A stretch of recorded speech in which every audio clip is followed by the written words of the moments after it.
विरोधियों की प्राथमिकता है मोदी का हल ढूंढना। कांग्रेस पार्टी की सरकार हो, आम आदमी पार्टी की कौन सी गाड़ी है जी? महाराजगंज ही वो सीट है जहां पिछले साल हुए उपचुनाव से बीजेपी और जेडीयू के बीच दूरियां साफ दिखी थीं। नीतीश ने आरोप लगाया था कि बीजेपी के मतदाताओं ने जेडीयू प्रत्याशी पीके शाही को वोट नहीं दिया और नतीजा ये हुआ कि उपचुनाव में नीतीश की पार्टी की करारी हार हुई थी और तभी नीतीश ने बीजेपी से अलग होने का मन बना लिया था। महाराजगंज से आरजेडी के प्रभुनाथ सिंह जीते थे।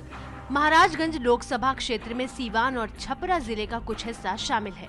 इस पूरे इलाके में सीवान के बाहुबली शहाबुद्दीन और महाराजगंज के प्रभुनाथ सिंह के बीच पुरानी अदावत रही है। महाराजगंज सीट के समीकरण का असर सीवान पर और सीवान के समीकरण का असर महाराजगंज पर पड़ता है। इस चुनाव में आरजेडी से प्रभुनाथ सिंह मैदान में हैं, तो बीजेपी जेडीयू ने अभी तक अपने उम्मीदवार नहीं उतारे हैं। जेडीयू से धूमल सिंह के नाम की चर्चा है, जबकि बीजेपी से जितेंद्र स्वामी का नाम सुर्खियों में है। महाराजगंज लोकसभा क्षेत्र में विधानसभा की 6 सीटें हैं। गोरैया कोठी, महाराजगंज, एकमा, मांझी, बनियापुर और तरैया। महाराजगंज में 7 मई को वोटिंग है।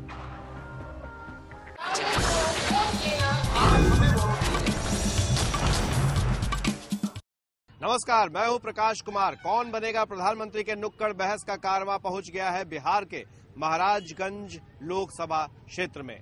महाराजगंज के भगवानपुर में हमारी जनता यहां पर है जो अपनी अपनी बातों को रखने वाली है और साथ ही तमाम दलों के प्रतिनिधि भी हैं जिनसे हम बात करेंगे कि क्या बहस हो रही है नुक्कड़ में, चौक चौराहों पर किस तरीके से प्रधानमंत्री पद का उम्मीदवार बनाने की बात हो रही है, कौन बनेगा प्रधानमंत्री।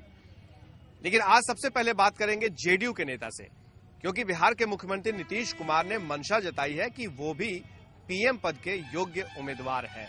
उन्होंने अपना पुराना स्टैंड बदल दिया है।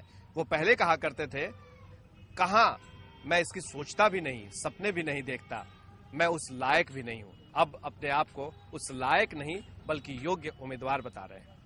शैलेंद्र प्रताप, क्या हुआ आखिर? कौन सा डर या कौन सी खुशी उनको पीएम पद का योग्य उम्मीदवार बना दी?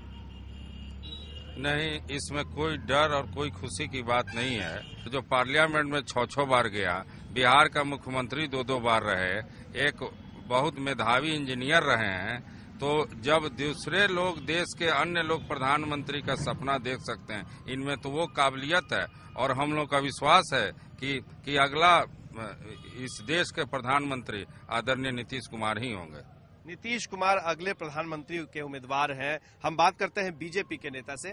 आपको लगता है कि कहीं ना कहीं ये उम्मीदवार और उम्मीदवारी अपनी बात रखने की वजह से बीजेपी से ये लगे हुए थे, नरेंद्र मोदी के नाम पर नहीं बल्कि पीएम के नाम पे हुए थे?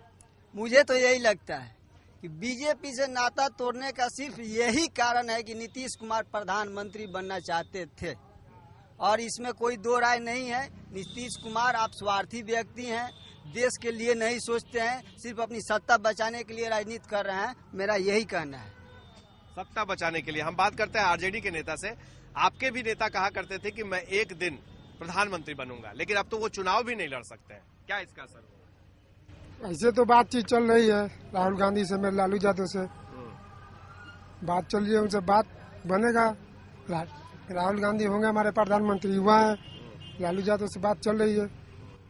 प्रधानमंत्री पद के उम्मीदवार युवा और राहुल गांधी के बीच हो रही है। आपको लग रहा है कि राहुल गांधी और नरेंद्र मोदी के बीच जो लड़ाई है उसमें नीतीश कुमार कहीं घुसने की कोशिश कर रहे हैं? देखिए, नीतीश कुमार जी के घुसने कोई ये सवाल नहीं पैदा होता। पैदा ये है कि आज की जो मौजूदा हालात है और जिस परिप्रेक्ष्य में हम चुनाव लड़ रहे हैं, जो भी एबिलिटी होनी चाहिए एक प्रधानमंत्री के तौर पे, वो नीतीश कुमार में नजर आती है। लेकिन ये कंबल ओढ़ के घी पीने वाली बात नहीं है। इतने सालों तक कहते रहे कि नहीं, हम नहीं उम्मीदवार हैं, हम उस लायक नहीं है, और अचानक उस लायक होगा। सबसे बड़ी बात है, जिसकी कुछ औकात नहीं हो रही, वो अपना वो ख्वाब देख रहा है कि हम देश के प्रधानमंत्री हो सकते हैं। वो ऐसा व्यक्ति जो समाज के हर तबके को लेकर चलता, चाहे माइनॉरिटी हो, दलित हो, गरीब हो, अमीर हो, अगला हो, पिछड़ा हो। सवाल का जवाब लेते हैं, क्या नरेंद्र मोदी की औकात नहीं है? नरेंद्र मोदी की औकात सिर्फ भारत चलाना ही नहीं, पूरे विश्व को चला सकते हैं नरेंद्र मोदी। ऐसा उनमें ताकत है। ताकत की बात है, जोर आजमाइश होगी। लोगों की ताली बज रही है। शैलेंद्र प्रताप जी, आपको लग रहा है कि नरेंद्र मोदी के नाम पर अलग नहीं होना, बल्कि अंदर में जो एक मंशा छिपी हुई थी, किसी राजनेता की होती है, वो इसके बीच में आ गया, इसके आड़े में आ गया है और ये नुकसानदेह हो सकता है नीतीश कुमार के लिए या फायदेमंद होगा? ये नुकसानदेह और फायदे की बात नहीं है, ये बिहार के हित की बात है। अगर नीतीश कुमार जी प्रधानमंत्री बनते हैं तो इसमें बिहार का हित है। आप विगत दिनों देख रहे हैं कि नरेंद्र मोदी जी जो बिहार को आतंकवादियों का स्वर्ग और उनके मंत्री ने जो हम बिहारियों के गरीबी का अपमान और माखौल उड़ाया है, उस स्थिति में ये हम सभी बिहारियों का कर्तव्य है कि माननीय नीतीश कुमार जी के हाथों को मजबूत बिहारीपन के बहाने प्रधानमंत्री बनाने की बात हो रही है नीतीश कुमार को। आपको क्या लगता है कि कौन बनेगा प्रधानमंत्री, किसके नाम की चर्चा हो रही है? नीतीश कुमार अगर बन जाए तो सबसे अच्छा होगा, काबिलियत तो है उनमें। बिहार जितना दिन से चला रहे हैं बड़ी अच्छे ढंग से चला रहे हैं, हर विभाग में चमक दिखाई दे रही है। आपको क्या लग रहा है किसके नाम की चर्चा हो रही है? नरेंद्र मोदी। क्या बताइए आप? नरेंद्र मोदी। क्या वजह लग रहा है? हमारा तो लगता है नीतीश कुमार ही बनेंगे। हर एक व्यक्तियों के एक बच्चे के मुंह पर हमारा नरेंद्र मोदी का ही आवाज है। एक बार ही वो बनकर दिखाए कि हम लोग को भारत में क्या करते हैं। एक बार ख्वाहिश है लोगों की कि क्या करते हैं। आपको लग रहा है कि किस तरह की चर्चा हो रही है नुक्कड़ पे, कौन बनेगा प्रधानमंत्री? भाजपा का तो लोग बोलते हैं भाजपा का ही अब की सरकार बनेगा। अच्छा जी, आप बताइए। भाजपा को सरकार नहीं बनेगा, जब बनेगा तो कांग्रेस से कोई सरकार बनेगा। चलिए, कांग्रेस के एक कार्यकर्ता यहाँ नजर आ रहे हैं, एक वोटर नजर आ रहे हैं। आपको क्या लग रहा है किस नाम की चर्चा हो रही है, क्यों हो रही है? हम तो सोच रहे हैं कि नीतीश कुमार जी बने पीएम के उम्मीदवार जी, और 40 सीट से जीते, जबरदस्ती विशेष राज्य का दर्जा मिले बिहार को। बिहार का जो विकास हुआ है, इस विकास को देख करके अगर नीतीश कुमार को प्रधानमंत्री बना दिया जाए तो बिहार का ही नहीं पूरे भारत देश का विकास होगा, अगर ये प्रधानमंत्री बनते हैं तो। आपको लग रहा है? हाँ बताइए। सर, हमको ये है कि अभी इतना दिन हो गया, अभी किरासन हमको तेल नहीं मिल रहा है आज 5 साल से।